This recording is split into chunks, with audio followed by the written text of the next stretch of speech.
Welcome to Draw Phase, your go-to channel for Yu-Gi-Oh! Master Duel insights. It's your host, lowtierhero here, and today we're delving into Konami's latest sensation, the TCG exclusive, not so TCG exclusive, Gold Pride archetype paired specifically with Punk. This new edition seems to be a match made in heaven for Punk players. Let's go ahead and get started with the overview. What makes Gold Pride Punk stand out? It's not just their visually striking designs that really resonate and correspond with Punk, but it's also their gameplay mechanics.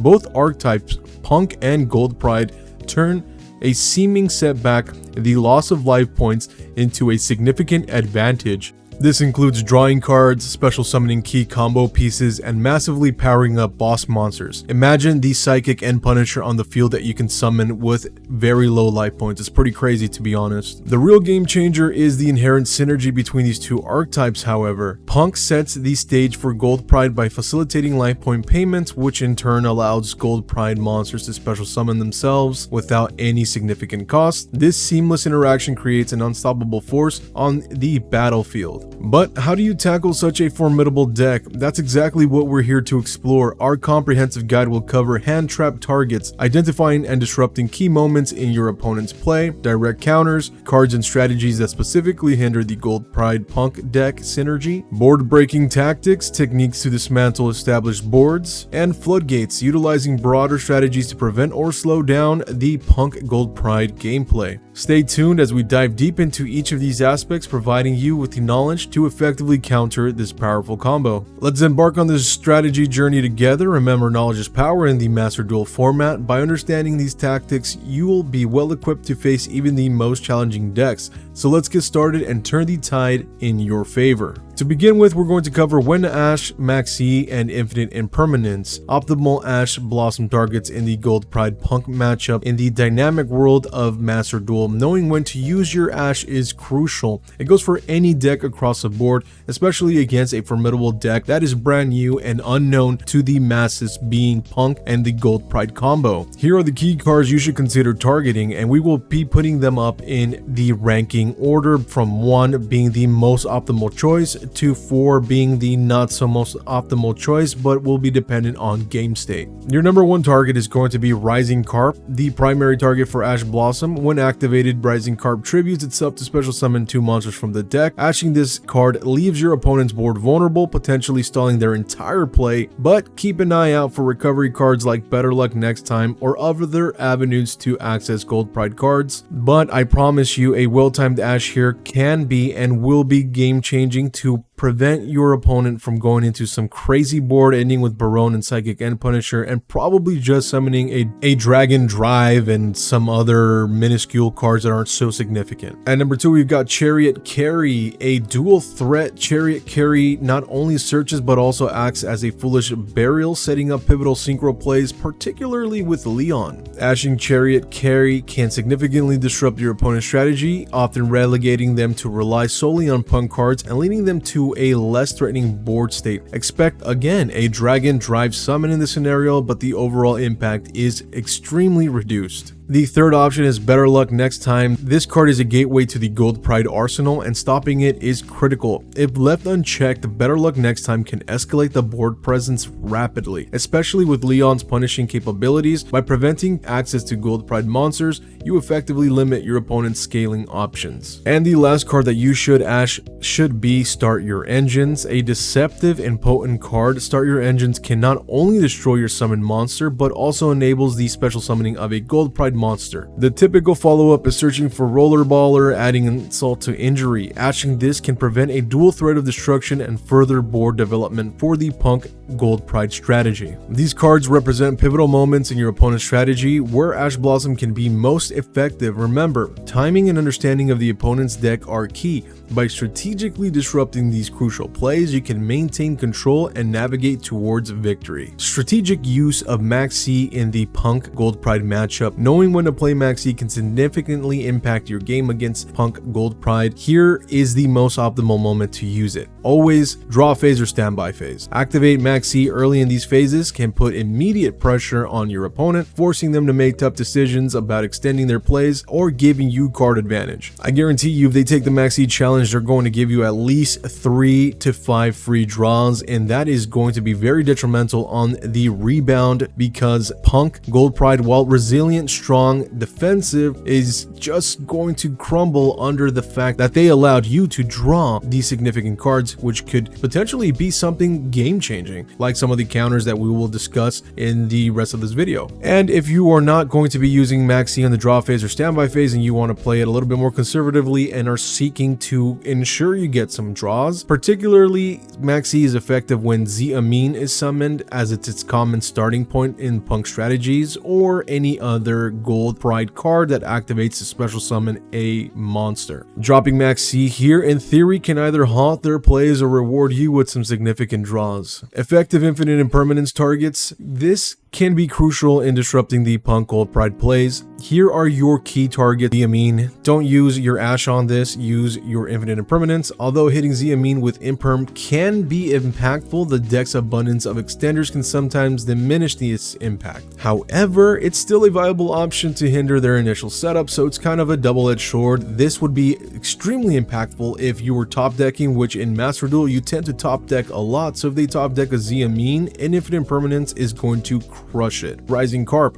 a critical target. Activate Imperm on Rising Carp summon, as its effect is an ignition effect and won't chain to Imperm, so the minute that the summon resolves, if you have the ability to activate infinite impermanence, please go ahead and activate it and target Rising Carp. This disruption can often lead your opponent to end their turn on a weaker play, especially if their life points end up lower than yours, which by this point in time, if a Rising Carp is on the field, their life points is already going to be lower than yours. Target number 3 is going to be Wagon. Target Wagon to prevent the search for Jam Extreme Session. The field spell is a powerful asset in the Punk Gold Pride deck, offering both drawing capabilities and extending synchro plays. Disrupting Wagon can significantly reduce your opponent's ability to leverage these advantages. Chariot Harry, this is your second Ash target, but again, a very solid choice here, preventing both searching and graveyard setup. It's solid. It's solid. Really good card to hit. We've got Leon. Aiming Imperm at Leon can thwart synchro plays. Typically, Leon targets Captain Carry, triggering a chain to add the trap, start your engines before a boss monster is synchro summoned. Disrupting the sequence can significantly weaken your opponent's board. Please keep in mind, on this ranking system, it's completely based on our experience and how we have been interacting in the game of Master Duel. Your experience may be different, and you might say that Chariot Carry and Leon should be 1 and 2, or Amine should be 5, or you should re-rank the system. Remember, everything is subjective, nothing is objective here, and this is all based on experience and your own personal playstyle, and this is to be used as a reference point. Now that we've covered when to Ash, Maxx C, and use infinite impermanence, we are going to be covering the essential direct counters against Punk Gold Pride. At number 1, we got Nibiru the Primal Being. The key with Nibiru is precise timing. Use it before the summon of Baronne, which is the deck's primary defense against Nibiru.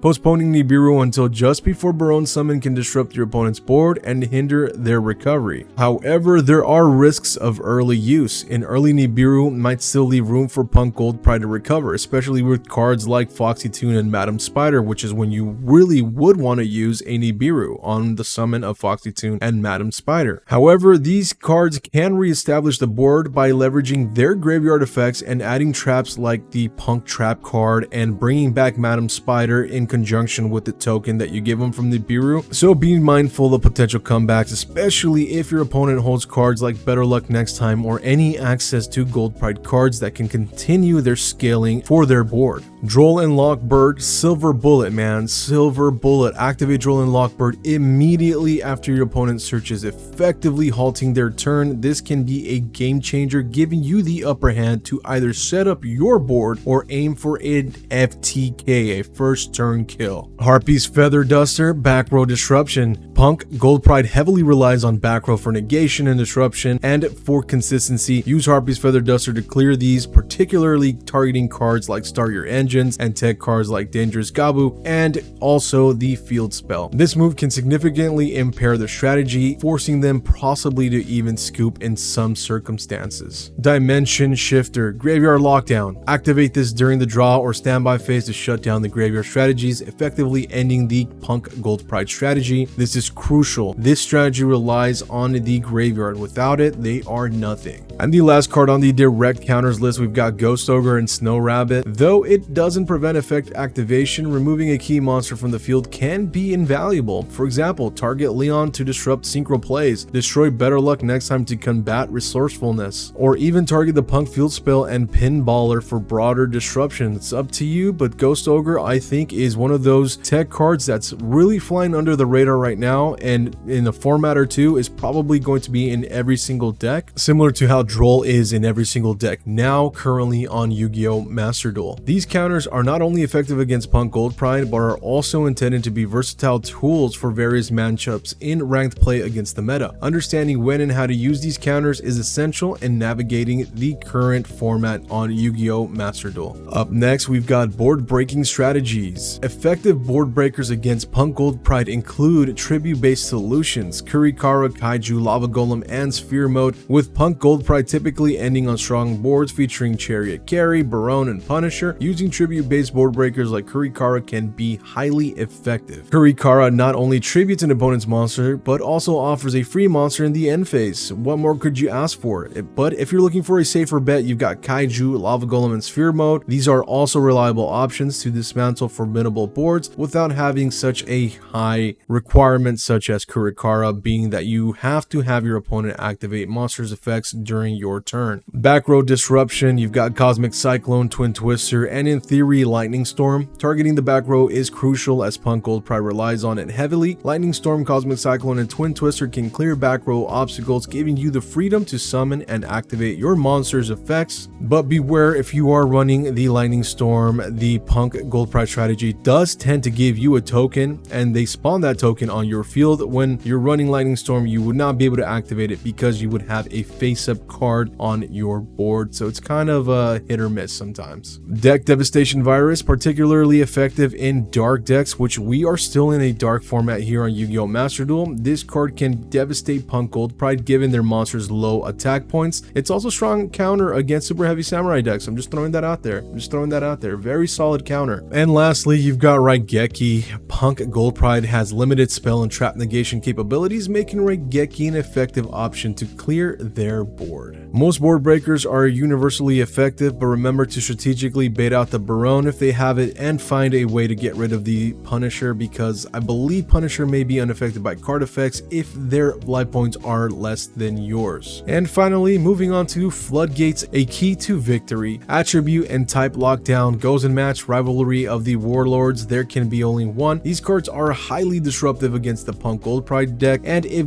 Punk Gold Pride goes second and you activate these Floodgates, I promise you they will lose. However, be aware that in Master Duel currently at this point in time, these cards are limited to one, so it's really all about the hard draw unless you're running some consistency cards that can help you get into these cards faster, like some pots, but even the pot cards are limited as well. Skill Drain, effective when activated before the opponent sets up their board. Once active, it can neutralize the effects of their starting and extending monsters. Dimensional Barrier and Spellbound, calling Synchro with these can effectively shut down the Punk Gold Pride Synchro plays and their entire strategy, and Spellbound you don't even have to call anything, it just covers the entire extra deck. Macrocosmos and Dimensional Fissure, similar to Dimension Shifter, these cards disrupt graveyard-centric strategies, which is Punk Gold Pride. These cards are literally lethal against not only Punk Gold Pride, but the broader meta as well. And the last card on the Floodgates list is Summon Limit, a strategic choice against decks that heavily rely on special summoning, which is literally all this deck is. They'll special summon like 10 times in one turn. If you don't want to see any of those shenanigans, Summon Limit is your best friend, and you could also consider even running Kaiser Coliseum, but Kaiser Coliseum, similar to the issue that Skill Drain, goes and match, rivalry of the warlords, there can be only one half, is that it's limited, so I mean, dang.